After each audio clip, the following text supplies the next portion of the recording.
Hello বন্ধুরা, কেমন আছো সবাই? আশা করি সবাই ভালো আছো। আজকে একটা নতুন মিনি ব্লগ নিয়ে চলে এসেছি, একদম শর্ট ব্লগ একটা। আজকে আলু ফুলকপি তরকারি করেছি। শীতকাল পড়ে গেছে, সবাই জানো। এই আলু ফুলকপিটাকে আমি কেটে নিয়ে ভালো করে ধুয়ে নিয়ে ভাপিয়ে নিয়েছিলাম অল্প।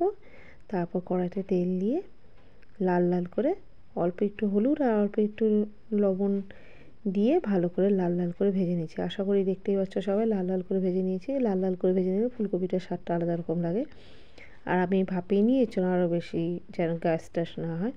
আর এদিকে আমি আলু কেটে নিয়ে ভালো করে ধুয়ে নিয়ে ভাপিয়ে রেখেছিলাম। এখন আলুটাকেও লাল লাল করে ভেজে নিতে হবে। যতক্ষণ না ভাজা হবে ততক্ষণ ভালো করে আমি ভাজি।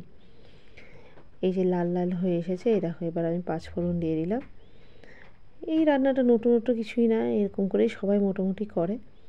কিন্তু আমি যেহেতু আজকে রান্নারই ব্লগ করেছি, এর জন্য আমি রান্নাটাকে নিয়ে এসেছি। এরকম আমি ভালো করে ফোড়ন দিয়ে অল্প সামান্য একটু হলুদ দিয়ে আমি ভাজছি। আর এই দেখো, আমি সাইডে একটা মশলা করেছি, লঙ্কার গুঁড়ো, হলুদের গুঁড়ো আর আদা। আমি এরকম করেই, যাতে কালারটা ঠিকঠাক আসে, এই জন্য আমি এরকম করেই আগে মশলাটাকে রেডি করে নিই। আমি এরকম করে, আমি বেশি মশলাপাতি দিয়ে সবজি খেতে পছন্দ করি না। যে সবজিতে যেমন যেটুকু মশলা না দিলে না, আমি ওইটুকুই মশলা দিই, কারণ কি মশলা বেশি খাওয়া ভালো না। এরকম আমার আলুটা একটু কষে কষে এসেছে।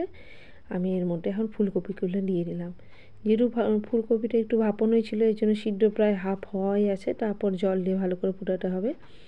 আর আমি এই দেখো, আমি গুঁড়ো মশলাটা পরেই দিয়ে, এর জন্য যেহেতু এটা আমার বাড়িতে করা গুঁড়ো মশলা। এই গুঁড়ো মশলার মধ্যে আমি জিরা আর ধনিয়া দুটাকে ভালো করে ধুয়ে নিয়ে রোদের মধ্যে শুকিয়ে নিয়ে সেটাকে পেস্ট করে রাখি।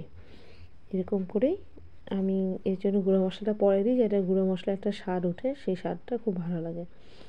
আর যেহেতু নিরামিষ তরকারি করছি, এর জন্য পরে একটু ঘি গরম মশলা দিয়ে দিই, যাতে আরও ভালো করে স্বাদটা হয়, আরও ভালো লাগে।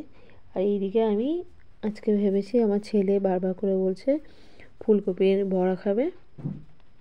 এর জন্য ফুলকপিগুলোকে ভাপানোই ছিল, রেখে তোমাদেরকে বললামই ফুলকপি আগে থেকে ভাপিয়ে রেখেছিলাম। সেই ফুলকপি ভাপানোর মধ্যেই আমি অল্প একটু ময়দা আর চালের গুঁড়ো নিয়ে নিয়েছি, আর সঙ্গে দিয়েছি হলুদ, আর দিয়েছি একটু লঙ্কার গুঁড়ো, আর অল্প একটু লবণ স্বাদ মতো।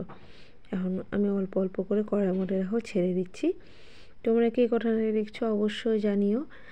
আর আমার ভিডিও যদি ভালো লাগে তাহলে অবশ্যই লাইক, কমেন্ট, শেয়ার করো, সাবস্ক্রাইব করো আমাকে। তোমাদের সাপোর্টের খুব দরকার। তোমরা সাপোর্ট করছো বলেই আমি যেটুকু এগাতে পারছি। তোমরা যদি পাশে না থাকো, আমি কোনো মতেই এগাতে পারবো না। আর এটাই তোমরা যে রিকোয়েস্ট থাকলো, প্লিজ সবাই আমার পাশে থেকো। যেটুকু পাশে থাকছো এটুকুর জন্য সবাইকে ধন্যবাদ। আমি বেশি কিছু রান্না করিনি, একটা ভাজা না হলে নয়। এর জন্য আজকে আমি ফুলকপির বড়া ভাজা, পটল ভাজা করেছি, আর তোমার আলু ফুলকপি তরকারি করেছি। বেশি কিছু করা সম্ভব হয় না, কারণ কি ছেলেকে নিয়ে স্কুলে যেতে হয়। স্কুল থেকে আসার পর মাও বাড়িতে আজকে ছিল না, মা কাজে বাইরে গিয়েছিল, তো এর জন্য বেশি কিছু করতে পারিনি, আর সম্ভবও হয় না। এরকম আমার বড়া ভাজা কমপ্লিট, এদিকে পটল ভাজাও কমপ্লিট, এদিকে আমার ডাল কমপ্লিট। আর আমাদের তো প্রথমে দেখালাম আলু ফুলকপি তরকারি, আর এইদিকে ভাত complete. Bye bye, new blog নিয়ে আসবো।